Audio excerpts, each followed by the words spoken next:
আসসালামু আলাইকুম রহমতুল্লাহ। সুপ্রিয় শিক্ষার্থীবৃন্দ, আশা করি তোমরা সবাই ভালো আছো। এই ভিডিওটা তৈরি করছি ষষ্ঠ শ্রেণীর শিক্ষার্থীদের জন্য।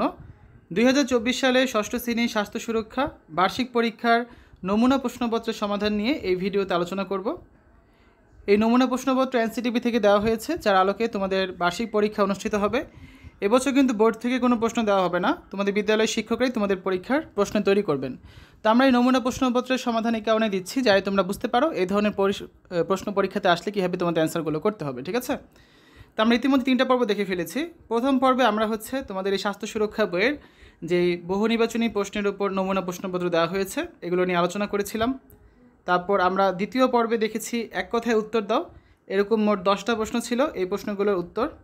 আর গত পর্বে অর্থাৎ তৃতীয় পর্বে আমরা সংক্ষিপ্ত প্রশ্নের উত্তরগুলো নিয়ে আলোচনা করেছি। 10টা প্রশ্ন ছিল, প্রত্যেকটা 2 করে 20 নাম্বার। শিক্ষার্থীরা, আমাদের আজকে আলোচনার বিষয় নাম্বার রচনামূলক প্রশ্ন দৃশ্যপটবিহীন। এরকম 3টা প্রশ্ন আছে, 3টার প্রত্যেকটা হচ্ছে 5 করে, 3 5 15। প্রশ্নগুলো কি কি? 1, ওয়ার্ম আপ কি?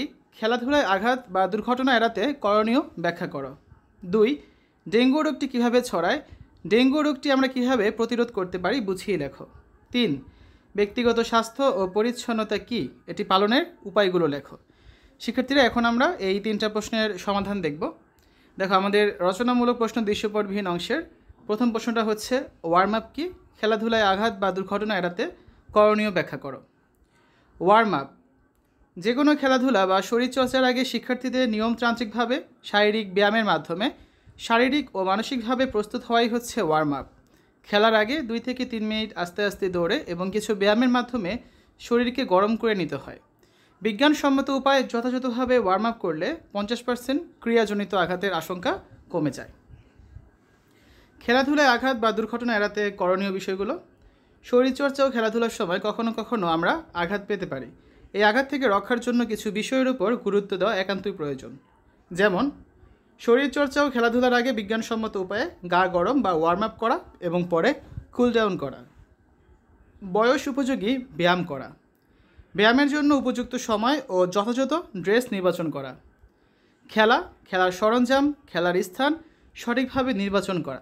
অর্থাৎ একটা খেলার জন্য আমাদের কী কী সরঞ্জাম দরকার, সেই খেলার জন্য আমাদের স্থানটা কেমন হওয়া উচিত, কোন খেলাটা আমরা আসলে খেলতে পারবো, এই প্রতিটা বিষয় সঠিকভাবে নির্বাচন করতে পারলে খেলার আঘাত পাওয়ার আশঙ্কা বা ঝুঁকি অনেকাংশে কিন্তু কমে যায়।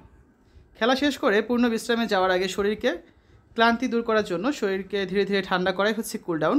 কঠিন কাজ বা খেলাধুলার সময় শরীর অত্যন্ত গরম হয়ে যায়, শরীরের প্রতিটি অঙ্গ কার্যক্ষম হয়। হঠাৎ করে পূর্ণ বিশ্রামে গেলে শরীরের ক্ষতি হয়। শরীরের ক্লান্তি দূর করার জন্য শরীরকে আস্তে আস্তে ঠান্ডা করা হলে চমৎকার ফল পাওয়া যায়। খেলার পরে 2 থেকে 3 মিনিট জগিং করতে হয়, জোরে জোরে শ্বাস নিয়ে আস্তে আস্তে ছাড়তে হয়। এই হচ্ছে প্রথম প্রশ্নের উত্তর। দ্বিতীয় প্রশ্নটা হচ্ছে ডেঙ্গু রোগটি কীভাবে ছড়ায়? ডেঙ্গু রোগটি আমরা কীভাবে প্রতিরোধ করতে পারি বুঝিয়ে লেখো। ডেঙ্গু একটি পতঙ্গবাহিত সংক্রামক রোগ। কিছু রোগ আছে যেগুলো রোগীর কাছ থেকে অন্যদের শরীরে ছড়িয়ে পড়ে, এ ধরনের রোগকে সংক্রামক রোগ বলা হয়। সংক্রামক রোগগুলো ছড়ানোর কিছু মাধ্যম দেখো। হাত থেকে খাবারে। আমাদের হাতে বিভিন্নভাবে ধুলো ময়লা লাগে। আমরা যখন খাবার তৈরি, সরবরাহ বা পরিবেশন করি তখন আমাদের হাতের ময়লা খাবারে লেগে যেতে পারে, অতঃপর সেই খাবার গ্রহণের ফলে আমরা সংক্রমিত হতে পারি। 2, খাবার থেকে শরীরে। আমরা যদি খাবার ভালোভাবে না খেয়ে, না ধুয়ে অথবা রান্নার সময় ভালোভাবে সেদ্ধ না করে খাই, তাহলে খাবারের মধ্যে থাকা জীবাণু শরীরে প্রবেশ করে আমাদের বিভিন্নভাবে রোগাক্রান্ত করতে পারে। সংক্রামক রোগ ছড়ানোর অন্যতম একটি মাধ্যম হচ্ছে পানি। আমরা যদি বিশুদ্ধ পানি পান না করি, তবে পানিতে থাকা বিভিন্ন রোগের জীবাণু সহজেই আমাদের সংক্রমিত করতে পারে। ঠিক আছে? 3 নম্বর, রোগে আক্রান্ত ব্যক্তি থেকে অন্যের শরীরে। কিছু কিছু রোগে আক্রান্ত ব্যক্তির মুখের লালা, নাকের পানি, এমনকি চোখের পানিতেও জীবাণু থাকতে পারে। নাক, মুখ, চোখে হাত দিয়ে সেই হাত না ধুয়ে অন্যের শরীর স্পর্শ করলে তার শরীর ও জীবাণু আক্রান্ত হতে পারে। এছাড়াও আক্রান্ত ব্যক্তি হাঁচি কাশি দিলে মুখের লালা বা নাকের পানি কণা বা বিন্দু আকারে বাতাসে মিশে যায়। জীবাণুযুক্ত বাতাস যখন অন্যের শরীরে নাক, মুখ, চোখ দিয়ে প্রবেশ করে তখন সুস্থ ব্যক্তিও বাতাসে ভেসে থাকা এই জীবাণু দ্বারা আক্রান্ত হতে পারে। 4, আক্রান্ত ব্যক্তি থেকে মশার মাধ্যমে। এটা হচ্ছে আমাদের প্রশ্নের উত্তরটা। আমরা এখানে সম্পূর্ণ সংক্রামক রোগ নিয়ে আলোচনা করছি, কারণ পরীক্ষায় যে তোমাদের ডেঙ্গুই থাকবে তা কিন্তু না, অন্য রোগও থাকতে পারে। তো এটা হচ্ছে আমাদের উত্তর, যে ডেঙ্গু রোগটা কীভাবে ছড়ায়। ঠিক আছে? আক্রান্ত ব্যক্তি থেকে মশার মাধ্যমে। কোনো কোনো সংক্রামক রোগ যেমন ডেঙ্গু, চিকুনগুনিয়া, ম্যালেরিয়া ইত্যাদি মশার মাধ্যমে আক্রান্ত ব্যক্তির শরীর থেকে সুস্থ ব্যক্তির শরীরে সংক্রমিত হতে পারে। তো এতটুকু লিখলে হবে অ্যান্সারটা। আমরা আরও জেনে রাখি সংক্রামক রোগ আরও কীভাবে ছড়ায়। রোগে আক্রান্ত প্রাণীর মাধ্যমে আক্রান্ত কুকুর বা বিড়ালের কামড়ে মানুষের মধ্যে জলাতঙ্ক রোগ ছড়ায়। এবার দেখব আমরা সংক্রামক রোগ প্রতিরোধের উপায়গুলো কী কী। উপরে আলোচনা থেকে আমরা সহজেই বুঝতে পারছি সংক্রামক রোগ প্রতিরোধ করতে আমাদের অবশ্যই নিম্নলিখিত বিষয়গুলো অনুসরণ করতে হবে। 1. সবসময় খাওয়ার আগে এবং মলত্যাগ করার পর খুব ভালোভাবে সাবান, মাটি বা ছাই দিয়ে হাত ধোবো। বাড়ির বাইরে থেকে আসার পরও সাবান দিয়ে ভালোভাবে হাত ধুয়ে নেব। 2. সবসময় বিশুদ্ধ পানি পান করব। 3. ছোঁয়াচে রোগে আক্রান্ত কোনো ব্যক্তির সংস্পর্শে যাওয়া থেকে বিরত থাকব। 4. নিজের ছোঁয়াচে রোগে আক্রান্ত হলে অবশ্যই অন্যদের থেকে নিজেকে আলাদা রাখব। 5. হাঁচি কাশির সময় অবশ্যই হাতের কোনোই অথবা রুমাল দিয়ে নাক মুখ ঢাকব। 6. ফলমূল বা অন্য কোনো কাঁচা খাবার খাওয়ার আগে অবশ্যই খুব ভালোভাবে বিশুদ্ধ পানি দিয়ে ধুয়ে নেব। 7. খাবার খুব ভালোভাবে সিদ্ধ করে রান্না করব। বাড়িতে যিনি রান্না করেন তাকে বলবো। 8. পচা বাসি খাবার খাবো না। খাবার সংরক্ষণের জন্য খাবারের মান ঠিক থাকে এমন পদ্ধতি ব্যবহার করব। স্বাস্থ্যকর উপায়ে সংরক্ষণ না করলে খাবার খাওয়া যাবে না। 9. যে কোনো জরুরি প্রয়োজনে রক্ত শরীরে নেওয়ার আগে পরিসঞ্চালন অবশ্যই রক্তের বিশুদ্ধতা পরীক্ষা করে নেব এবং অন্যদেরও বলবো। 10. সহজলভ্য সকল সংক্রামক রোগের টিকা নেব। 11. যে কোনো মহামারী বা অতিমারির সময় স্থানীয় স্বাস্থ্য বিভাগ কর্তৃক যে কোনো নির্দেশনা কঠোরভাবে মেনে চলব। 12. টিকা না দেওয়া কুকুর, বিড়াল বা অন্য কোনো বন্যপ্রাণীর সংস্পর্শে আসবো না। 3 নম্বর প্রশ্নটা দেখো, ব্যক্তিগত স্বাস্থ্য পরিচ্ছন্নতা কি, এটি পালনের উপায়গুলো লেখো।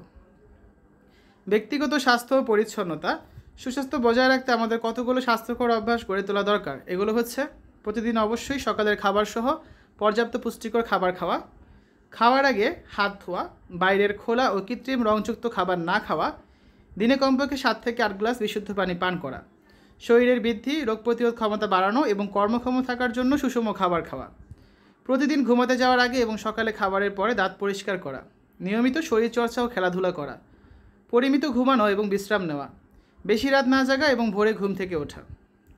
তো এই হচ্ছে আজকে আলোচনা।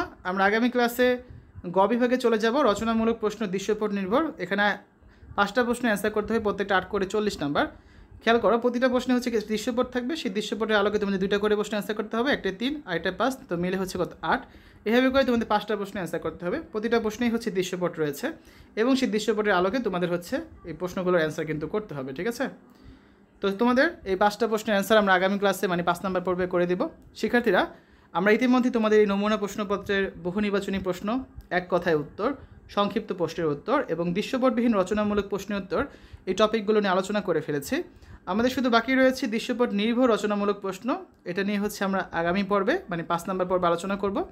তারপর আমরা প্রতিটা অধ্যায় থেকে কিছু সাজেশন দিয়ে দিব তোমাদের পরীক্ষার জন্য, যাতে তোমরা পরীক্ষার সর্বোচ্চ প্রিপারেশনটা নিতে পারো।